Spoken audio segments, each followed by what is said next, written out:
But I noticed in there you talk about something that came out last year that's gotten hardly any attention. Cy Hirsch, Pulitzer Prize winner, New Yorker magazine, comes out and even gives speeches saying that Dick Cheney was planning to paint up fake Iranian patrol boats, man them with Navy SEALs, and have them attack U.S. destroyers in the Strait of Hormuz to blame it on Iran.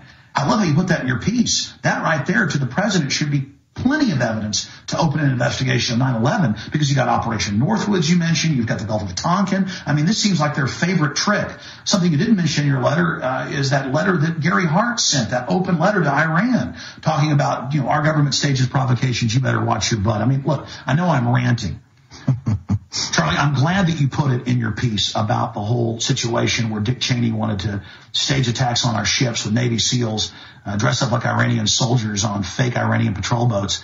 I mean, isn't that enough evidence right there to open a new investigation of 9/11? Not even mentioning Gulf of Tonkin or Northwoods? One would hope so, Alex. One would like to believe such would be the case.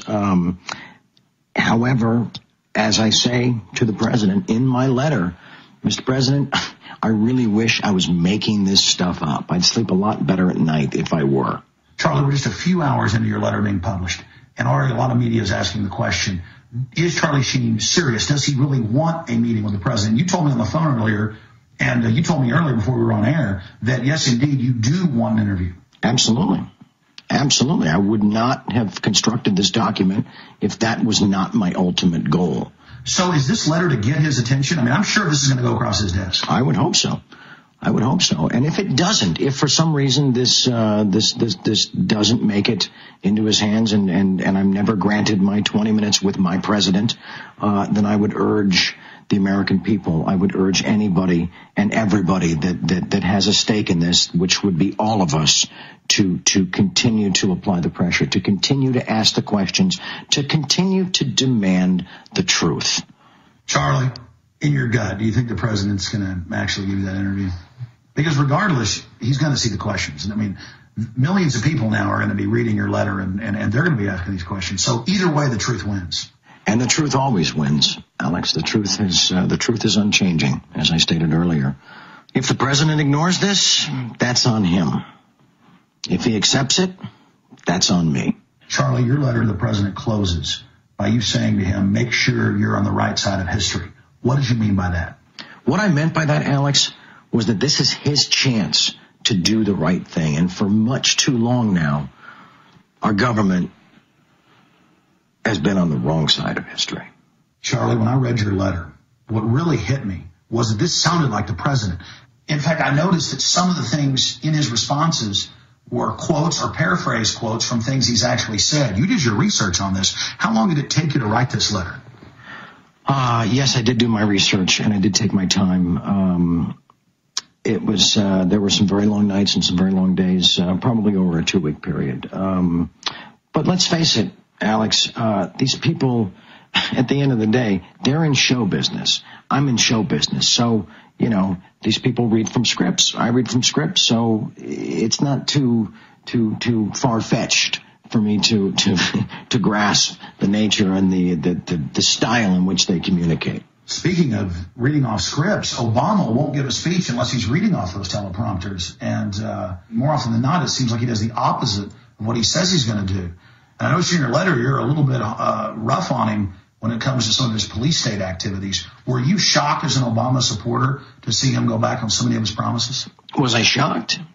Yes. Was I disappointed? Absolutely. Was I surprised? Certainly not.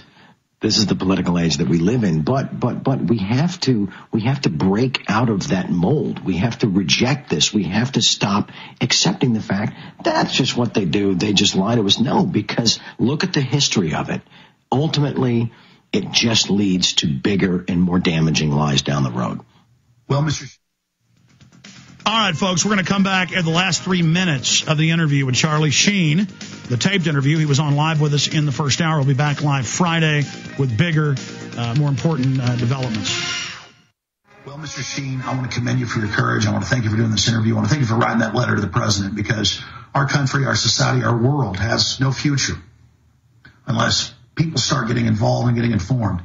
And you've just done an incredible amount of research, going through your letter with all the hyperlinks to official government documents and mainstream media. This stuff really is hidden in plain view. And tens of millions more people are now going to find out the truth about 9/11 because of what you've done. So I just want to thank you for spending time with us today and what you've done. Well, thank you for having me, Alex. And I'd just like to say in closing that I not only encourage people to read my letter, but I challenge them to read it, and I challenge them to do their own research, to cross-check their facts. I challenge them to ask the hard questions and wake people up, and I challenge them to demand the truth.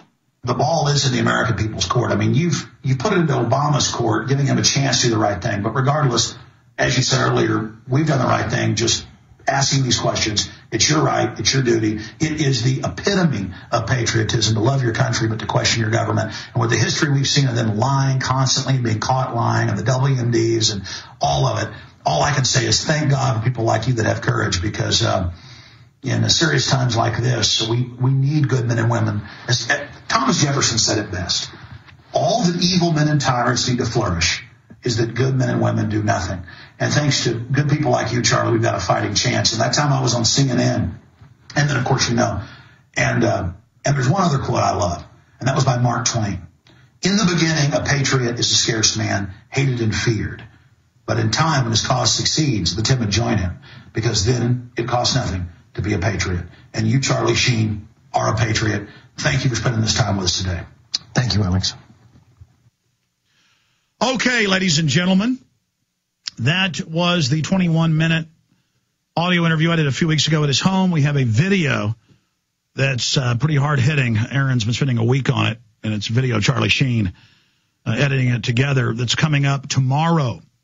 Tomorrow, we're going to be playing that, and then Charlie Sheen for a full, at least 30-minute, maybe longer interview coming up on Friday on 911. Today is 999.